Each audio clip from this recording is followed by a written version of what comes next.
जरूरी सूचना। राजनीतिक पार्टियां 2024 के लोकसभा चुनाव की तैयारियों में जुट गई हैं।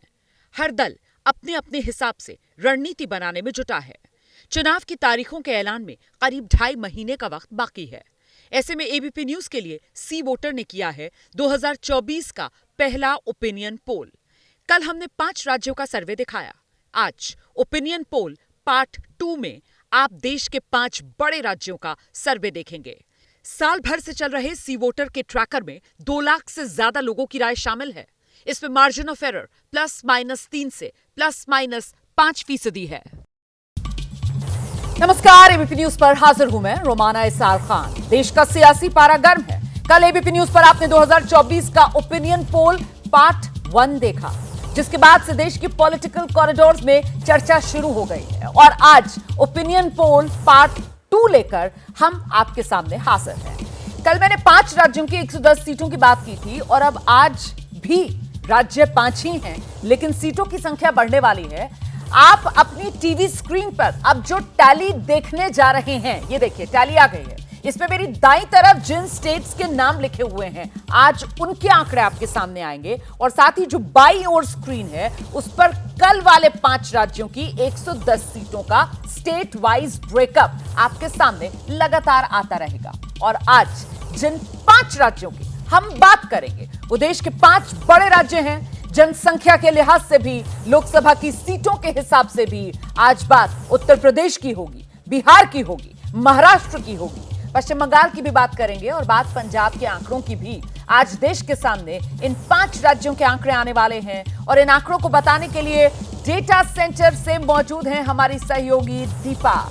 दीपा, स्वागत है आपका। दीपा आज एक एक करके देश के बड़े प्रदेशों की राजनीतिक तस्वीर दर्शकों के सामने रखती जाएंगी और इसके साथ ही स्टूडियो में जो एक्सपर्ट पैनल हमारे साथ मौजूद है, उससे अब आपका परिचय करा देते हैं। आप देख रहे हैं वरिष्ठ पत्रकार अभय दुबे जी, राकेश शुक्ला जी, दिबांग जी हमारे साथ स्टूडियो में मौजूद हैं। बहुत स्वागत आप सभी का। इनसे हम आंकड़ों की बारीकियों को समझेंगे और साथ ही ग्राउंड जीरो की सियासी नब्ज समझ आने वाले हमारे जो रिपोर्टर्स हैं, वो हमारे साथ आज ओपिनियन पोल पार्ट 2 में जुड़ेंगे। आप देख रहे हैं इस वक्त संजय त्रिपाठी लखनऊ से हैं, पटना से शशांक, चंडीगढ़ से सचिन, मुंबई से मृत्युंजय हमारे साथ जुड़ेंगे, कोलकाता से मनोज्ञा भी हमारे साथ जुड़ेंगे। तो आइए शुरू करते हैं ओपिनियन पोल पार्ट 2।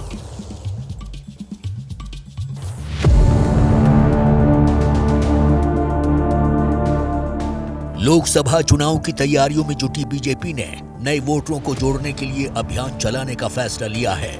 2 दिनों तक चली बीजेपी पदाधिकारियों की बैठक में लोकसभा चुनाव जीतने की रणनीति पर चर्चा हुई। प्रधानमंत्री नरेंद्र मोदी ने पदाधिकारियों को मंत्र दिया और 10% वोट बढ़ाने की दिशा में काम करने को कहा। गृह मंत्री अमित शाह ने पदाधिकारियों से कहा कि पार्टी का प्रदर्शन ऐसा होना चाहिए कि विपक्ष स्तब्ध हो जाए। गठबंधन मिले ना मिले फर्क क्या पड़ता है? कोई फर्क नहीं पड़ता। उत्तर प्रदेश में आपने देखा कि मुलायम सिंह जी और मायावती जी दोनों मिल गए, कांग्रेस पार्टी मिल गई, क्या हो गया? जनता पूर्ण रूप से नरेंद्र मोदी जी के नेतृत्व में है। उधर कांग्रेस ने भी जीत की रणनीति बनाने के लिए अपने संगठन में बदलाव किया है। पार्टी की महासचिव प्रियंका गांधी से यूपी का प्रभार ले लिया गया है। अविनाश पांडे को यूपी का प्रभारी बनाया गया है। सचिन पायलट को छत्तीसगढ़, मोहन प्रकाश को बिहार और रमेश चेन्निथल्ला को महाराष्ट्र का प्रभारी बनाया गया है। मल्लिकार्जुन खड़गे ने 12 महासचिव और 12 प्रभावी बनाए हैं। इनमें अगड़ी जाति के नेताओं का बोलबाला है। सूत्र बता रहे हैं कि महासचिव प्रियंका गांधी को किसी राज्य का प्रभार इसलिए नहीं दिया गया है क्योंकि लोकसभा चुनाव के दौरान पूरे देश में प्रचार करेंगी। बहुत आसान नहीं है भारतीय जनता पार्टी के लिए अपना पुराना आंकड़ा स्थिर रखना या बचा पाना। पिछली बार वो 23 एक एमपी यहाँ से लेके गए थे, इस बार 23 एमपी तो हर हाल में उनको नहीं मिलेगा। हाँ, घटते घटते कितना घटेगा यह भी कहना मुश्किल है, लेकिन कांग्रेस के एमपीज बढ़ेंगे और कांग्रेस, शिवसेना और राष्ट्रवादी कांग्रेस तीनों मिलकर के लड़ेंगे, एक दूसरे के साथ सामंजस्य स्थापित करके लड़ेंगे। विपक्षी गठबंधन में सीटों के बंटवारे को लेकर जल्द चर्चा शुरू होने वाली है। इस बीच शिवसेना ने अपने मुखपत्र सामना में लिखा है कि कांग्रेस अस्तित्व के लिए संघर्ष कर रही है। तानाशाही के खिलाफ त्याग करने की जिम्मेदारी कांग्रेस पर ही आ गई है। एक तरीके से कांग्रेस पर दबाव बनाने का काम शुरू हो गया है।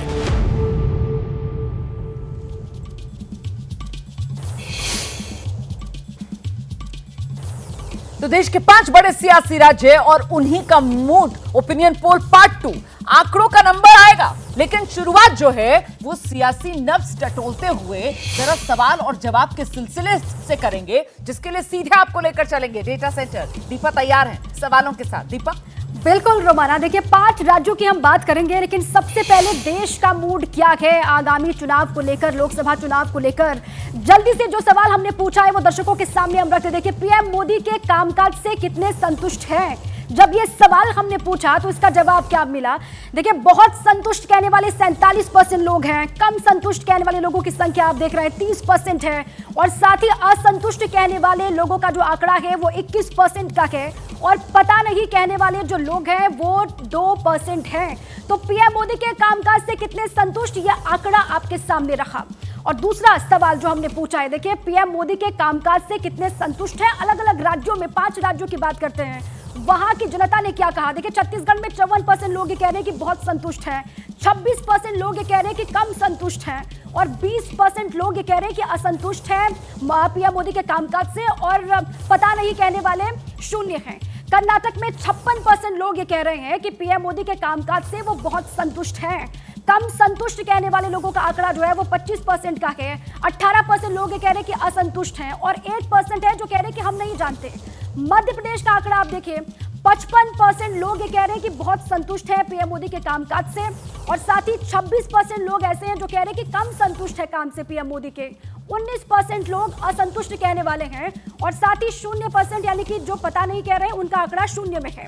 राजस्थान का आंकड़ा आप देख रहे हैं, 56% लोग यहाँ पर ऐसे हैं जो कह रहे हैं कि बहुत संतुष्ट है पीएम मोदी के कामकाज से। 25% लोग कह रहे हैं कि कम संतुष्ट हैं, और असंतुष्ट कहने वाले 19 हैं। तेलंगाना में देखिए 42% लोग ऐसे हैं जो कह रहे हैं कि बहुत संतुष्ट हैं। 32% लोग ऐसे हैं जो कह रहे हैं कम संतुष्ट हैं, और 21% कहने वालों का आंकड़ा असंतुष्ट में आ रहा है, और पता नहीं कहने वाले 5% लोग हैं। अगला सवाल क्या है, देखिए पीएम मोदी के कामकाज से कितने संतुष्ट। 5 राज्य जिनकी बात हम आज करने वाले हैं, बिहार में 57% लोग बहुत संतुष्ट है कहने वाले हैं। 22% लोग जो है कह रहे हैं कि हम कम संतुष्ट हैं। 20% कहने वाले असंतुष्ट हैं, और साथ ही 1% पता नहीं कहने वाले लोगों का आंकड़ा है। महाराष्ट्र में 44% लोग बहुत संतुष्ट बताए जा रहे हैं। 30% लोग कह रहे हैं कि हम कम संतुष्ट हैं। 25% कह रहे हैं कि असंतुष्ट हैं, और साथ ही 1% साथ ही पता नहीं। पंजाब में 39% लोग बहुत संतुष्ट कहने वाले हैं, 26% कम संतुष्ट वाले हैं, और 34% असंतुष्ट कहने वाले हैं। पश्चिम बंगाल में देखिए 36% लोग कह रहे हैं कि हम बहुत संतुष्ट हैं, 37% कह रहे हैं कम संतुष्ट हैं, 24% कहने वाले असंतुष्ट लोग हैं, और साथ ही 3% लोग कह रहे हैं कि पता नहीं। और यूपी में देखिए 48% लोग कह रहे हैं कि बहुत संतुष्ट है पीएम मोदी के कामकाज से। 27% लोग हैं जो कह रहे हैं कि कम संतुष्ट हैं, और साथ ही 25% लोग असंतुष्ट हैं। ये बताए जा रहे हैं जो ओपिनियन पोल हमने किया है, लोगों से जानने की कोशिश की है। देखिए पहला सवाल, पीएम मोदी के कामकाज से 5 राज्यों की जनता कितना संतुष्ट है, कितना कम संतुष्ट है, और असंतुष्ट कहने वालों का आंकड़ा हमने आपके सामने रखा। रोमाना। तो यह आंकड़ा बेहद महत्वपूर्ण हो जाता है, और बेहद महत्वपूर्ण इस लिहाज से हो जाता है कि प्रधानमंत्री नरेंद्र मोदी के कामकाज से कितना संतुष्ट। देश भर की अगर बात की जाए तो वो जो संतुष्टि वाला आंकड़ा है, जिसमें बहुत संतुष्ट से लेकर कम संतुष्ट को अगर जोड़ लिया जाए तो फिर वो 77% बैठता है, और असंतुष्ट 21%। अच्छा, और 2 हमने आपको ब्रेकअप राज्य के हिसाब से दिखाया, पहले 5 राज्यों का, फिर अगले 5 राज्यों का। पहले 5 राज्य वो थे जिनका आंकड़ा कल आपको दिखा चुके हैं, और अगले 5 राज्य वो थे जिनका आंकड़ा आज आपको दिखाना है। इसमें महत्वपूर्ण बिहार हो जाता है, जहां बहुत संतुष्ट प्रधानमंत्री नरेंद्र मोदी के कामकाज से आंकड़ा 57% लोग मोहर लगा रहे हैं, और जो सबसे कम संतुष्ट प्रधानमंत्री नरेंद्र मोदी के कामकाज से आंकड़े सामने निकल कर आ रहे हैं उन 5 राज्यों से, जहां का नंबर आज आपको दिखाएंगे ओपिनियन पोल का। उसमें एक तो पश्चिम बंगाल है और दूसरा पंजाब है, और इन दोनों राज्यों में प्रधानमंत्री नरेंद्र मोदी के कामकाज से कितने संतुष्ट, इसमें बहुत संतुष्ट का जो आंकड़ा है वो 40% से नीचे रह रहा है। अन्य कहीं पर ऐसा नहीं। सीधे आपको लेकर चलते हैं बिहार, राजधानी पटना। शशांक हमारे साथ मौजूद है, जहां प्रधानमंत्री नरेंद्र मोदी के कामकाज से बहुत संतुष्ट, आंकड़ा 57% पर। आसपास लोग क्या कह रहे हैं? जी बिल्कुल, देखिए 24 चुनाव में यहाँ पे लालू नीतीश बीजेपी पर भारी पड़ेंगे कि मोदी मैजिक चलेगा, ये तो समय बताएगा, लेकिन आंकड़े में तो यही दिख रहा है कि लोग पीएम मोदी के कामकाज से संतुष्ट हैं। मोदी के कामकाज से लोग बहुत संतुष्ट हैं। आप लोग को क्या लग रहा है, आप लोग के मन में क्या चल रहा है? यही है कि इस बार उनकी सरकार आएगी बिहार में, केंद्र 2024 चुनाव की बात हो रही है। मतलब केंद्र में। हाँ, तो केंद्र में उनकी ही सरकार आएगी। उनका मैजिक है, उनका बोलबाला है, हर जगह काम करते हैं, दिखते हैं, तो उनकी सरकार आएगी। मतलब लालू नीतीश की जोड़ी पर पीएम मोदी जो है 24 में भारी पड़ेंगे, खासकर बिहार में। जहाँ तक मुझे लगता है कि लालू नीतीश के आगे मोदी हमेशा आगे रहेंगे, और सेंटर में जैसा उन्होंने काम किया, या फिर वो राम मंदिर को लेकर के हो, या फिर जैसा उनका डिप्लोमेटिक है, या फिर सीमा से विवाद जो है उस पर, उसको लेकर के मोदी हमेशा आगे रहे इन लोगों से, और वो फिर आएंगे, और एक बार नहीं, वो अगली बार भी आएंगे। मतलब वो हैं, मुझे नहीं लगता है कि इनके आगे कोई आसपास में कोई है। और भी लोगों से बात करेंगे। 24 में चुनाव है, 40 सीटें पटना का मूड है, और जरा महाराष्ट्र मुंबई का मूड जानते हैं मृत्युंजय।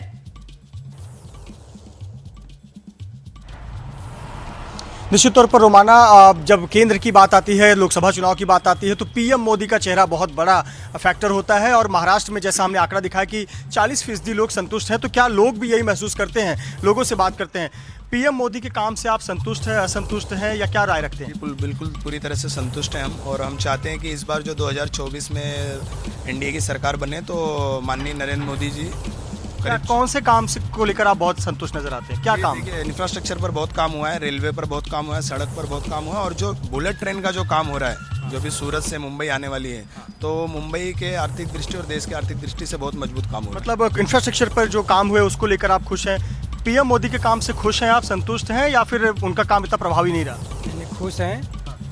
जो थोड़ा जो काम हमारे जो मुंबई साइड में जो मेट्रो के काम हैं, उनके बहुत अच्छी तरीके से काम हर जगह पे उनके चालू हो रहे हैं। जगह जगह पे मेट्रो के काम चालू है उनके, सब हर जगह। पीएम मोदी के काम से संतुष्ट हैं। 2024 में क्या लगता है, इंडिया या पीएम मोदी का चेहरा देखा जाएगा? पीएम मोदी का चेहरा देखा जाएगा, परंतु उनके काम में संतुष्टता की मात्रा में मेरे अंदर थोड़ी गिरावट आती है, क्योंकि काम तो उनके ठीक है, परंतु जो चुनाव जीतने के उनके तरीके हैं, जिसमें हिंदुत्व और राष्ट्रवाद और जो सांप्रदायिकता को जो वो उन्माद भर देते हैं, उसके कारण मेरी संतुष्टि थोड़ा कम है इस मामले में। बिल्कुल। तो आपने रोमाना सुना, जो आंकड़ा आ रहा है उसी तरीके का रिएक्शन भी ग्राउंड से देखने के लिए मिल रहा है। सचिन के पास आपको लेकर चलते हैं, चंडीगढ़ से हमारे साथ मौजूद है। और पंजाब में तो प्रधानमंत्री नरेंद्र मोदी के कामकाज से बहुत संतुष्ट वाला आंकड़ा 40% से कम। सचिन जी बिल्कुल, पंजाब उन राज्यों में है जहां प्रधानमंत्री के कामकाज से जो है संतुष्टि का जो लेवल है वो कम है। लोगों से बात करते हैं, ये लेवल है पंजाब में बनिस्बत बाकी स्टेट्स के जो प्रधानमंत्री के कामकाज से संतुष्टि है उसका लेवल कम है। कैसे इस सारे आंकड़े को देखते हैं? 39% हैं जो लोग कहते हैं कि प्रधानमंत्री के काम से हम पंजाब के लोग जो हैं संतुष्ट हैं। बाकी स्टेट्स में ये आंकड़ा जो है काफ़ी हाई है। सर, इसका तो एक सीधा सा जो है जवाब है, वो ये है कि पंजाब सरकार ने आने के बाद बार इतना ऊंचा कर दिया है कि बीजेपी, कांग्रेस और रवायती सारी पार्टियां पंजाब सरकार के मुकाबले कहीं खड़ी नहीं हो पा रही। जो बाकी सारी पार्टियां 5 साल अपने कार्यकाल के लास्ट ईयर में करती हैं, वो पंजाब सरकार ने पहले 2 सालों में करके दिखा दिया है। तो इसका तो जवाब खुद एक सामने, सबके सामने एक प्रूफ है, इसमें तो बोलने की भी ज़रूरत नहीं है। शायद लोगों से बात करते हैं हम यहाँ, वो क्या समझते हैं इस आंकड़ा जो है पंजाब का। हालांकि 39% हैं लोग पंजाब में कह रहे हैं कि प्रधानमंत्री के कामकाज से खुश हैं, वो संतुष्ट हैं, पर बाकी स्टेट्स के कंपैरिजन में ये आंकड़ा काफ़ी नीचे है। देखिए, इसका सबसे बड़ा कारण ये है कि पंजाब की, जो भी भाई साहब ने बोला कि पंजाब सरकार जो है उसने सेंटर सरकार की सारी पॉलिसी है पंजाब सरकार अपनी फोटो में लगा के पेश कर रही हैं आगे लोगों के आगे। आपने 39% बोला पंजाब में पहले बीजेपी सिर्फ 23 सीटों पे लड़ रही थी। अब 117 की 17 पे अब तैयारी कर रहे हैं, 13 लोकसभा सीटों पे हम लड़ने के तैयार हैं। ऐसा कुछ नहीं है, लोग पंजाब के भी संतुष्ट हैं। जैसे प्रधानमंत्री जी सब गरीबों को, हमारी जो है गरीबों को साथ लेके चल रहे, किसानों को हम साथ लेके चल रहे हैं। हमारा जो मेन मुद्दा है गरीबों और किसानों को ऊपर उठाना। अभी और देखना, जैसे जैसे आपका सर्वे आता रहेगा पंजाब में बीजेपी का ग्राफ ऊपर जाता रहेगा। ठीक है, आंकड़ों का इंतजार है, आंकड़े भी कुछ देर बाद दिखाएंगे, पंजाब के आंकड़े भी उसमें होंगे। जल्दी से अब आपको उत्तर प्रदेश लेकर चलती हूँ। संजय त्रिपाठी इस वक्त हमारे साथ मौजूद है। और संजय, बड़ा दिलचस्प ये आंकड़ा, क्योंकि बिहार के मुकाबले उत्तर प्रदेश में प्रधानमंत्री नरेंद्र मोदी के कामकाज से जो बहुत संतुष्ट वाला आंकड़ा है वो कम है। मतलब बिहार में 57% और यूपी में 48%। संजय, तो थोड़ा सा रोमाना निराशाजनक इसलिए है क्योंकि प्रधानमंत्री नरेंद्र मोदी वाराणसी से उत्तर प्रदेश सांसद हैं। ऐसे में जो कामकाज को लेकर के सर्वे है, अगर उसमें बिहार के मुकाबले उत्तर प्रदेश का आंकड़ा कम है तो ये हैरान करने वाली बात है। आपको क्या लगता है, प्रधानमंत्री नरेंद्र मोदी का जो कामकाज है उससे उत्तर प्रदेश वासियों को कितनी संतुष्टि का स्तर होना चाहिए, क्या लगता है उनका कामकाज कैसा है? उत्तर प्रदेश का हर आम नागरिक बहुत खुश है, बहुत अच्छा महसूस कर रहा है और जिस तरह से राम मंदिर हम लोग को मिलने जा रहा है, इससे लिए हम लोग के लिए गौरव की कोई भी बात नहीं होगी। और मोदी जी के विकास से कार्यों से हम लोग बहुत संतुष्ट हैं। पूर्वांचल एक्सप्रेसवे जो उन्होंने दिया है, जिसके लिए वो बहुत बहुत बधाई के पात्र हैं। मंदिर भी मिलने जा रहा है, बधाई के पात्र हैं, मंदिर मिलने जा रहा है और इसके साथ साथ कई जो विकास कार्य हैं, गरीब कल्याण की योजनाएं प्रधानमंत्री नरेंद्र मोदी उत्तर प्रदेश में चला रहे हैं। क्या लगता है संतुष्ट है उनके कामकाज? बिल्कुल संतुष्ट है जी, उनके कामों से यहाँ पर हर जनता संतुष्ट है और यहाँ पे वैसे भी खुशी की लहर। आज अगर पहले हम लोग भी यहाँ पर रात को 12 बजे इधर उधर जाते तो हम लोग को डर लगती थी। बताइए क्या लगता है, संतुष्ट है प्रधानमंत्री कामकाज? बिल्कुल बिल्कुल, पूरी जनता इस प्रदेश की पूरी जनता पूर्ण रूप से संतुष्ट है और लोग खुशहाल हैं।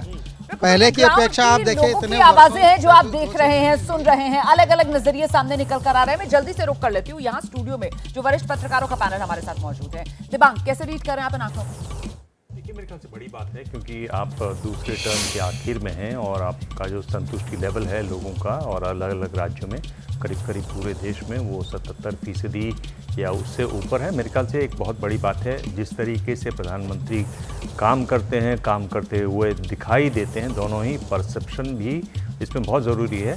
उसमें लोगों के परसेप्शन में वो काफ़ी आगे हैं। तो इसका जो 24 का चुनाव है वो प्रधानमंत्री पद के लिए चुनाव होगा, प्रधानमंत्री चुने जाएंगे उसके बाद लोकसभा के चुनाव के बाद, तो उसमें मेरे ख्याल से मोदी जी को बहुत फ़ायदा होगा। और जो हमारे ओपिनियन पोल जो आए हैं वो भी यही दिखा रहे हैं कि फ़िलहाल बीजेपी का पलड़ा बाकी विपक्ष से खासा भारी है। अभय जी, पीएम का कामकाज और जो एक औसत निकल कर आ रहा है देश भर से, उस पर संतुष्टि का लेवल करीब 77% के आसपास, तो मतलब 24 के लिए बीजेपी की राह बिल्कुल आसान होती हुई नजर आती है। देखिए, भारतीय जनता पार्टी बहुत ही आरामदायक स्थिति में है, इसमें कोई शक नहीं।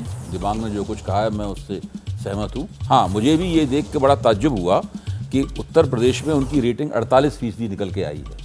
मैं तो मानता था कि उत्तर प्रदेश में, और अभी भी मानता हूँ, भारतीय जनता पार्टी राजनीतिक दृष्टि से और समर्थन की दृष्टि से दूसरे अन्य प्रदेशों के मुकाबले कहीं ज़्यादा मजबूत है।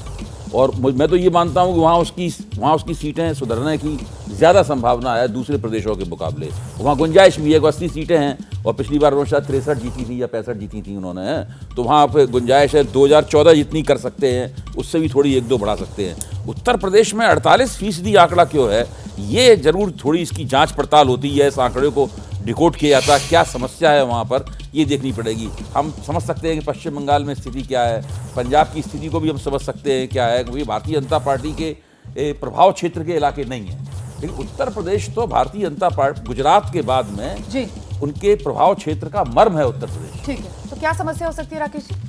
मुझे लगता है कि 48% प्रधानमंत्री और 52% योगी आदित्यनाथ लेके चल रहे हैं, क्योंकि जिस तरीके से राज्य सरकार वहाँ काम कर रही है उसके चलते वहाँ राज्य की जनता मुख्यमंत्री के कामकाज को लेकर ज़्यादा संतुष्ट है, क्योंकि लोकल लेवल पे कानून व्यवस्था का मामला हो, डेवलपमेंट का मामला हो, ये तमाम इशुओं पे योगी आदित्यनाथ के प्रति विश्वास बढ़ा है। ऐसा नहीं कि प्रधानमंत्री के प्रति उनका विश्वास कम हुआ है और उसकी वजह से संतुष्टि का आंकड़ा आगे पीछे आया है, लेकिन उत्तर प्रदेश में योगी और मोदी दोनों के आंकड़े को देखा जाए लोकप्रियता का तो 100% जा रहा है। और इस बार भारतीय जनता पार्टी टारगेट भी 80 का लेकर चल रही, क्योंकि 73 तक वो पहुंच चुकी है। और इस बार भारतीय जनता पार्टी का मतलब कहना चाहिए कि ये है कि वो उन सीटों पे फोकस कर रही है जो सीटें अभी तक उसको नहीं मिली, वो है मैनपुरी, रायबरेली, इन सीटों पे भाजपा ज़्यादा फोकस करके चल रही है। जल्दी से सर, जल्दी से जी। देखिए, जो शुक्ला जी ने बात कही है उससे मुझे लगता है कि उत्तर प्रदेश में कुछ पेचीदगी उन्होंने शुक्ला जी की बात में पैदा कर दी है।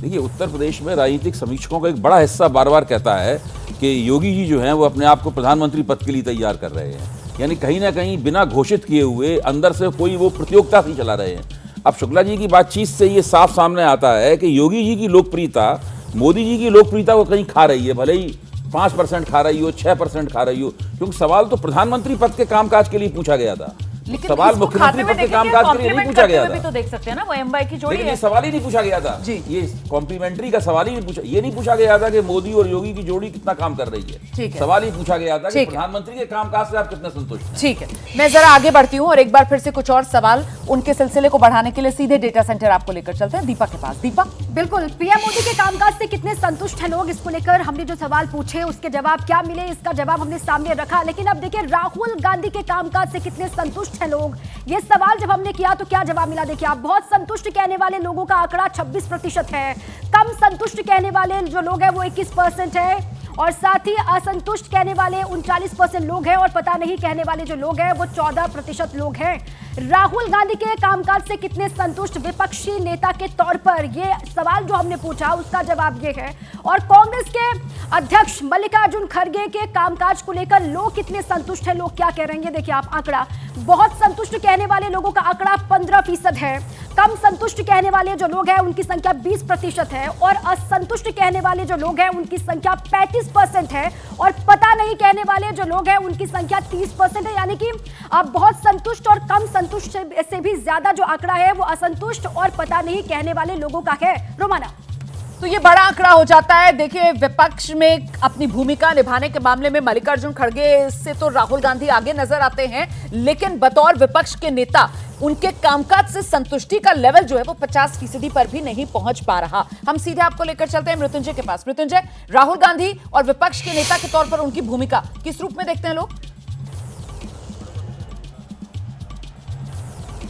निश्चित तौर पर लोकतंत्र में तो विपक्ष की भूमिका बहुत अहम हो जाती है, और पिछले 9 साल 10 साल में विपक्ष ने क्या भूमिका अदा की है जरा हम लोगों से बात करते हैं। आप आगे आ जाए, बताइए कि जब विपक्ष की बात आती है तो राहुल गांधी ने विपक्ष के नेता के तौर पर या खड़गे ने विपक्ष के नेता के तौर पर कैसे जिम्मेदारी निभाई है?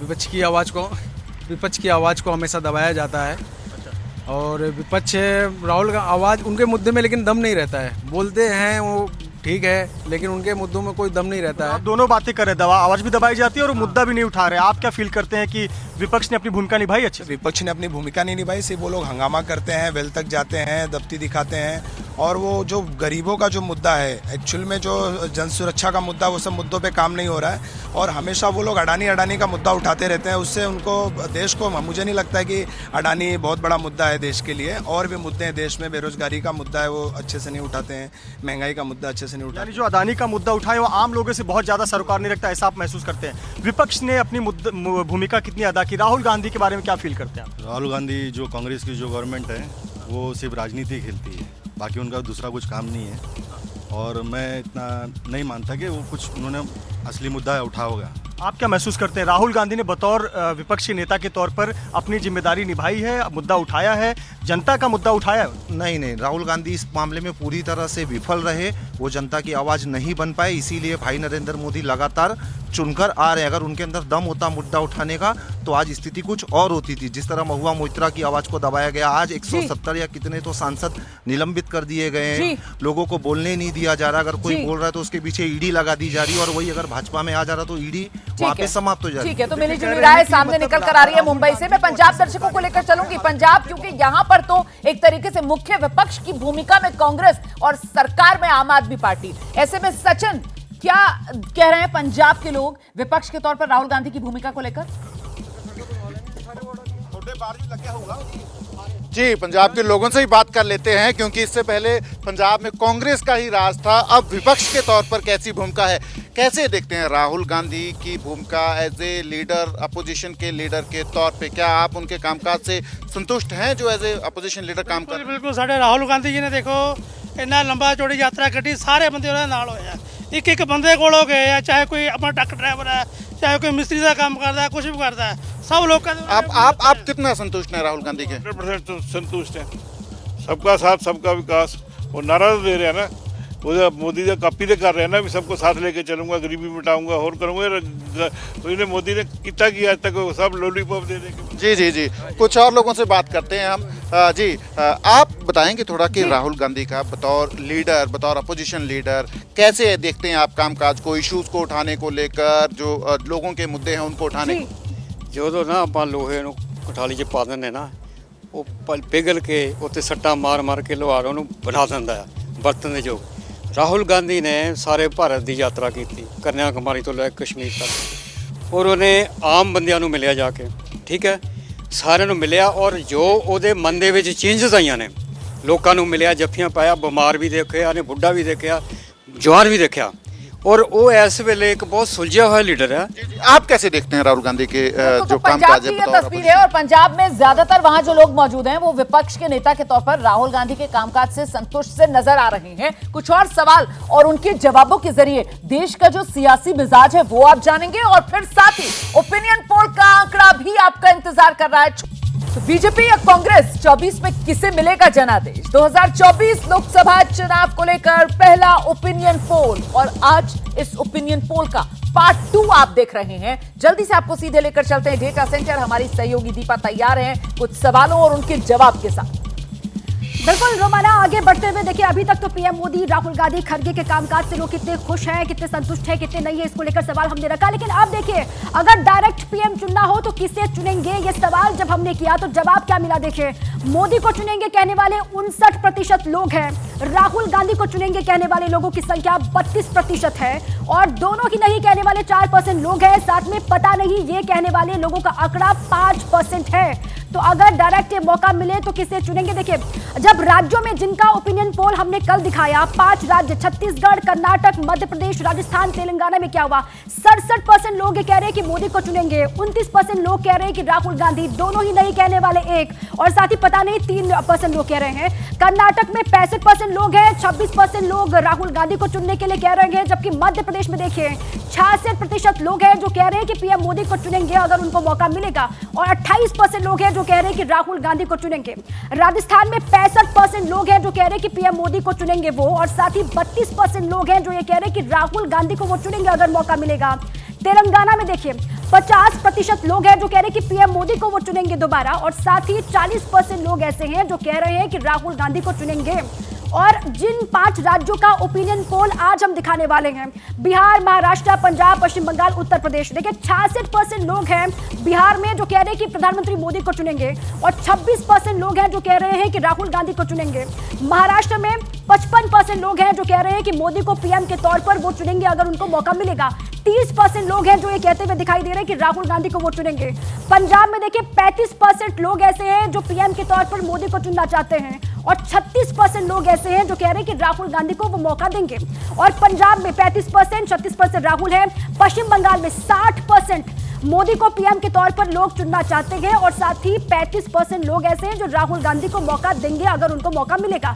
उत्तर प्रदेश में देखिए आप 60% का ये आंकड़ा है जो कह रहे हैं कि पीएम मोदी को वो एक बार फिर से मौका देंगे, जबकि 30% लोग ऐसे हैं जो ये कह रहे हैं कि राहुल गांधी को वो चुनेंगे उनको अगर डायरेक्ट पीएम चुनने का मौका मिलेगा तो ये आंकड़ा आपके सामने हमने रखा। रोमाना, तो यह आंकड़ा बेहद महत्वपूर्ण हो जाता है और ऐसे में बड़ी बात यह कि देश भर का अगर औसत देखा जाए डायरेक्ट चुनाव प्रधानमंत्री के तौर पर नरेंद्र मोदी और राहुल गांधी के बीच, तो जो फासला है राहुल गांधी और प्रधानमंत्री नरेंद्र मोदी का करीब करीब दुगने का है। पीएम के तौर पर 32% की पसंद राहुल और वहीं प्रधानमंत्री नरेंद्र मोदी 59% लोगों की पसंद। सीधे आपको लेकर चलते हैं बंगाल, जहां से हमारी सहयोगी मनुग्या लोहिवाल इस वक्त हमारे साथ मौजूद हैं। और मनुग्या, गौर करने वाली बात यह है कि बंगाल में भी मोदी और राहुल अगर डायरेक्ट कॉन्टेस्ट की बात की जाए तो फासला करीब करीब वही दुगने वाला। प्रधानमंत्री नरेंद्र मोदी की लोकप्रियता का कोई सानी नहीं। बिल्कुल, और पिछले अगर चुनाव की बात भी करें रोमाना, तो 2019 में जिस तरह से 18 सीटें बीजेपी ने जीती थी, हमारे साथ बहुत सारे लोग हैं, उनसे बात करते हैं कि अभी जो आंकड़े आ रहे हैं सर्वे में वो ये बता रहे हैं कि करीब 32% लोगों को राहुल गांधी पसंद है, लेकिन करीब 60% से ज्यादा लोगों को बतौर प्रधानमंत्री नरेंद्र मोदी ही पसंद है। आपको लगता है ये आंकड़े आगे आने वाले दिनों में इसी तरह बने रहेंगे? जी बिल्कुल बिल्कुल, मुझे तो लगता है जैसे आपने देखा ना कि मतलब कभी भी पासा पलट सकता है, तो अभी आंकड़े दिखा रहे हैं, अभी हम लोग को और वेट करना चाहिए कि कब पासा पलट जाए और कब राहुल गांधी छलांग मार के पीएम के हो जाए। तो मुझे नहीं लगता कि इस बार मोदी भी आएंगे। बहुत बड़ी बात है, आपको लगता है बंगाल में है इसलिए कहते हैं मोदी नहीं आएंगे, लेकिन दीदी भी तो नाम में है नहीं कहीं आगे।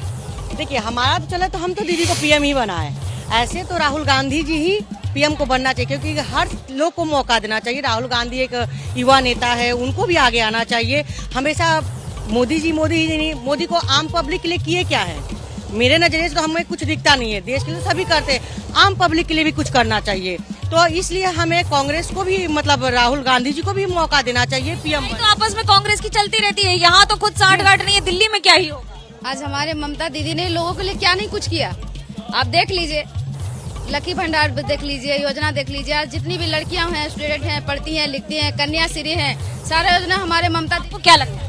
नहीं, ये चीज सही है कि आज तक अगर हम देखा जाए तो पीएम ने क्या किया है।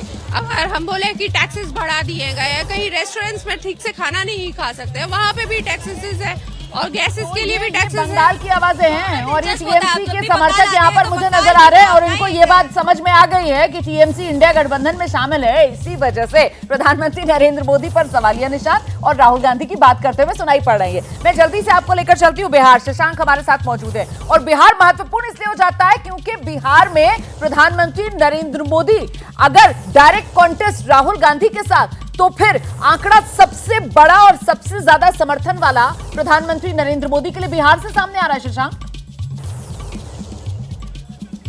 बिल्कुल बिल्कुल, बिहार के ज्यादातर लोग चाहते हैं कि नरेंद्र मोदी फिर से पीएम बने। आम लोग हमारे साथ हैं। आप लोग क्या चाहते हैं कि मोदी जी फिर से पीएम बने? हाँ, 100%। इसलिए कि उनके जैसा आज जो हमारे देश का नाम रोशन है, जिस पोजीशन पर आज हमारा देश का उज्जवल भविष्य जा रहा है, वैसा आज तो कोई पीएम बना ही नहीं।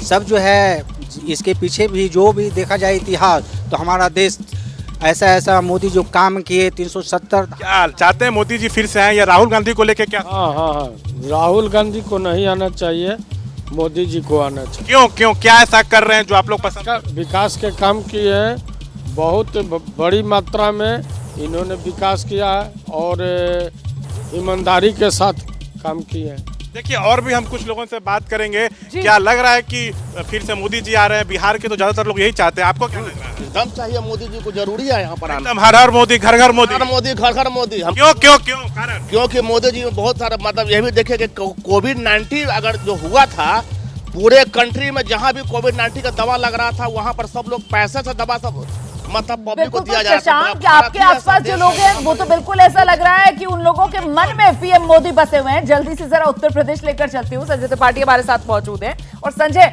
यहाँ पर एग्जैक्ट दोगुने वाला फासला प्रधानमंत्री नरेंद्र मोदी और राहुल गांधी के बीच पीएम के तौर पर डायरेक्ट कॉन्टेस्ट में।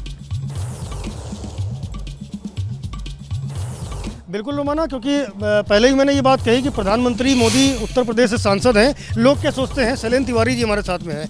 जो सर्वे एबीपी न्यूज़ का है उसमें प्रधानमंत्री मोदी को फिर से प्रधानमंत्री बनाने के लिए 60% लोग राजी हैं, जबकि राहुल गांधी को इससे आधा नंबर मिलता है। क्या सोचते हैं?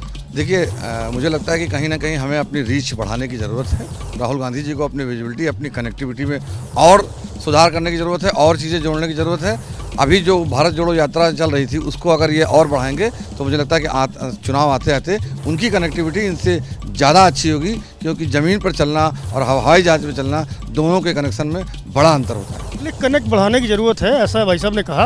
आप क्या सोचते हैं, जिस तरह से प्रधानमंत्री की लोकप्रियता है, बतौर प्रधानमंत्री उन्हें दोबारा देखने वाले 60% लोग हैं, जबकि राहुल गांधी को प्रधानमंत्री की इच्छा रखने वाले केवल 30% लोग हैं। कहाँ कमी है राहुल गांधी में? राहुल गांधी में मेन कमी तो है संवादहीनता की। मुझे ऐसा जो है लगता है कि जो पब्लिक कनेक्ट जो प्रधानमंत्री मोदी का है आम लोगों के बीच में, उनके साथ जो संवाद करते हैं, जो उनकी मन की बात है, इसके अलावा जो लगातार एक तरह से जो मन की भावनाएं हैं, जो पब्लिक की भावनाएं हैं, उनको ये पहले से ही भांप करके जिस तरह की योजनाएं ला रहे हैं, जिस तरह की बात कर रहे हैं, उसका असर सीधा सीधा कहीं ना कहीं लोगों के मन में पड़ा है, लोगों की भावनाओं पे पड़ा, लोगों की सोच पे पड़ा है। और शायद ये एक बड़ा कारण है। ऐसा नहीं है कि मोदी जी के पहले नीतियां नहीं थी, नीतियां पहले भी थी। ये उत्तर प्रदेश की आवाजें आप सुन रहे हैं, वही उत्तर प्रदेश जहां पर प्रधानमंत्री नरेंद्र मोदी का संसदीय क्षेत्र है। मेरे साथ जो वरिष्ठ पत्रकारों का पैनल मौजूद है, मुझे लगता है जरा जल्दी से एक रिएक्शन अभय जी से लेते हैं। सर, चाहे प्रधानमंत्री नरेंद्र मोदी के कामकाज से संतुष्टि का मामला हो या फिर डायरेक्ट पीएम चुनने का मामला मोदी और राहुल के बीच, बिहार तो लग रहा है मजबूती से प्रधानमंत्री नरेंद्र मोदी के साथ है। जबकि बिहार में तो माना यह जा रहा था कि सबसे बड़ा झटका शायद बीजेपी को लग जाए, क्योंकि दूसरी तरफ महागठबंधन, बड़े चेहरे नीतीश लालू जैसे। देखिए, अगर हम सामाजिक शक्तियों की बात करें तो बिहार में भारतीय जनता पार्टी के खिलाफ बड़ा जबरदस्त एक गठजोड़ बना हुआ है।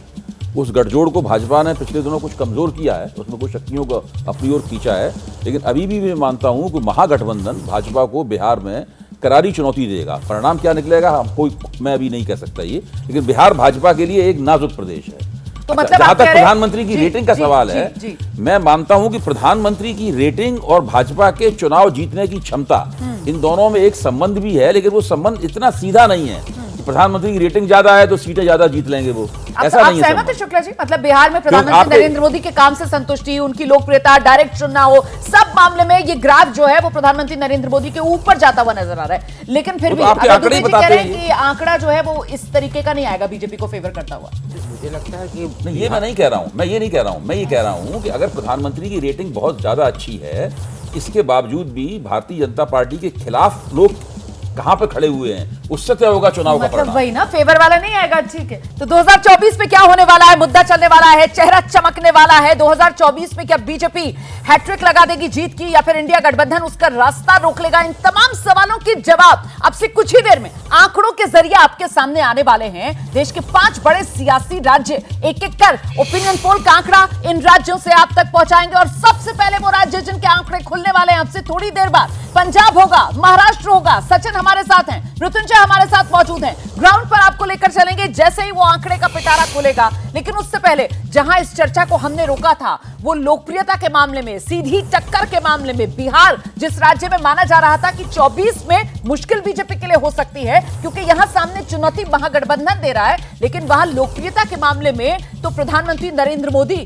सबको मात देते हुए नजर आ रहे हैं। शुक्ला जी, अभी अभय जी जिस विषय पे बात कर रहे थे मैं उसको थोड़ा सा आगे बढ़ाऊंगा कि बिहार में यदि यादव समाज भारतीय जनता पार्टी के साथ नहीं होता तो वो इतनी सीटें नहीं जीत पाती, इसलिए हम उसको माइनस करके नहीं चल सकते। उत्तर प्रदेश में भी भारतीय जनता पार्टी 73 सीट जीती है तो यादव समाज को माइनस करके नहीं जीती है, यादव समाज का भी वोट उसको मिला। इसलिए आने वाले चुनाव पे क्या समीकरण होंगे वो तो भविष्यवाणी नहीं की जा सकती, लेकिन यदि 60% से ऊपर सर्वे बता रहा है कि उनकी लोकप्रियता है तो इसका मतलब है सभी समाज के लोगों का समर्थन मिल रहा है और इसकी वजह से उनकी लोकप्रियता का ग्राफ वहां जो इंडी गठबंधन गठित करने वाला चेहरा होने के बाद भी जी और मोदी को मतलब कहना चाहिए कि लोकप्रियता में सबसे श्रेष्ठता दी जा रही वहां के लोगों द्वारा, तो उसका फायदा तो लोकसभा चुनाव में होगा। बस मैं इतना याद दिलाती चलूं, फिर दिबांग के पास आ रही हूं कि यादव समाज की जो आपने बात की है, कल ही हमने सर्वे में सवाल भी दिखाया था, मोहन यादव,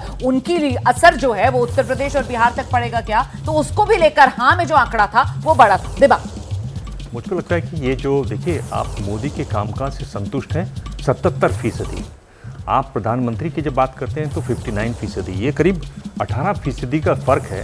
ये समझने वाली बात है और ये मेरे ख्याल से जिन्होंने सर्वे किया उनसे पूछा जाना चाहिए कि एक तरफ तो आप संतुष्ट, अगर आप संतुष्ट हैं तो उनको आप प्रधानमंत्री बनाएंगे ही, फ़र्क भी आएगा, तो 18% का जो फ़र्क आ रहा है मुझे लगता है ये तो थोड़ा ज़्यादा है। दूसरा जो बहुत महत्वपूर्ण है वो बिहार है, महाराष्ट्र है और मैं 4 राज्यों के नाम ले रहा हूँ, 2 और राज्य हैं पश्चिम बंगाल और कर्नाटक। ये वो 4 राज्य हैं जो अभी भी बीजेपी के लिए 2024 की जो बात हो रही है उसमें अड़चन पैदा कर सकते हैं, इसलिए क्योंकि इन राज्यों में जो स्थिति है, जो राजनीति जिस तरह से पिछले चुनाव में थी उसके मुकाबले इस बार बदली हुई है। इसलिए जो आपके जो आंकड़े आज आप खोलने वाली हैं वो एक तरीके से बहुत महत्वपूर्ण, बहुत रोचक और बहुत ध्यान देने वाले होंगे, क्योंकि ये बहुत महत्वपूर्ण होंगे 24 के चुनाव परिणाम के लिए। एक बात तो साफ है कि मोदी जी का जो आपने अभी तक दिखाया कि उनकी लोकप्रियता बहुत है, वो उनके मेन प्रचारक होंगे, सघन प्रचार करेंगे, आक्रामक प्रचार करेंगे और प्रचार करते ही दिखाई देंगे लगातार। अब शुरू हो गया एक तरीके से उनका प्रचार। बिल्कुल, तो वो पहला आंकड़ा, तो 2024 लोकसभा चुनाव का पहला ओपिनियन पोल पार्ट 2 आज आप देख रहे हैं। कल 5 राज्यों के आंकड़े आपको दिखाए, आज 5 और राज्यों की बारी है। सीधे आपको ग्राउंड पर लेकर चलेंगे। हमारी सहयोगी मनोज्ञा लोहीवाल कोलकाता से इस वक्त हमारे साथ मौजूद है। मनोज्ञा, आपके आसपास जो लोग हैं जरा जल्दी से उनसे आप ही एक त्वरित सर्वे कर डालिए, कौन जीत रहा है 24? अच्छा, 2024 कौन जीत रहा है, क्या लगता है? बंगाल में इसलिए कह रहे हैं टीएमसी या फिर बीजेपी के चांसेस लग रहे हैं? ममता दीदी ही जीतेगी मेरे को लगता है, क्योंकि ममता दीदी ने जो किया है वो कभी ना बीजेपी कर पाई है ना कर पाएगी। मुझे हमेशा ये लगता है कि मोदी जी हमेशा बड़ी बड़ी बातें करते हैं पर वो करते नहीं है। आपको क्या लगता है? हमारे हिसाब से तो जो अभी रेशियो चल रहा है, ठीक है, देश को चेंज चाहिए।